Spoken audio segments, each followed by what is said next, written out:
حضرت طفیل سے کہنے لگے یہ لوگ اکٹھے ہو کر ماشاءاللہ آپ تشریف لائے ہیں عمرے کی غرض سے، لیکن دیکھنا یہاں ایک آدمی ہے جس کا نام محمد ہے، بہت بڑا جادوگر ہے، بہت بڑا جادوگر ہے، جو ایک دفعہ اس کی مجلس میں گیا بس وہ گیا وہ اسی کا ہوا۔ ہماری مسجدوں میں لوگ آنے سے ایک دوسرے کو کیوں روکتے ہیں پتا ہے کبھی؟ ہم کیا چھریاں لے کر بیٹھے ہیں یہاں پر کہ اس کو ذبح کر دیں گے یا اس کی جیب کتر لیں گے، اس کی جیب سے پیسے نکال لیں گے؟ کیوں منع کرتے ہیں اس مسجد میں نہ جانا، وہابیوں کی مسجد میں جمعہ نہ پڑھنا، ان کی بات نہ سننا؟ کیوں کہ ان کی بات ایسی کھری ہے گولی کی طرح جا کر دماغ میں لگتی ہے، دل بھی اور دماغ بھی دونوں اقرار کرتے ہیں کہ بات تو کھری ہے اس آدمی کی، اس کا کوئی توڑ نہیں۔ ارے اللہ کا بھی کوئی توڑ ہو سکتا ہے؟ اللہ کا بھی کوئی مقابلہ کر سکتا ہے؟ رسالت کے معاملے میں نبی کے مقابلے میں بھی کوئی آ سکتا ہے؟ تمہارے ہزاروں امام کھڑے کر دیے جائیں، ہزاروں چھوڑو لاکھوں اور کروڑوں کھڑے کر دیے جائیں، یہ نبی کی جوتی پر قربان کر دیے جائیں گے، ان کا مقابلہ اللہ کے نبی کا کوئی مقابلہ نہیں۔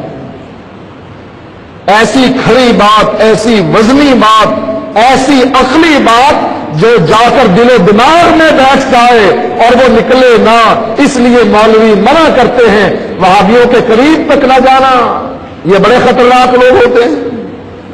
اگر تو گیا بس تو گیا،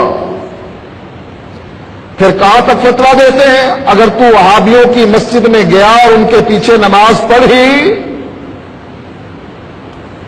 تیرا نکاح ٹوٹ جائے گا۔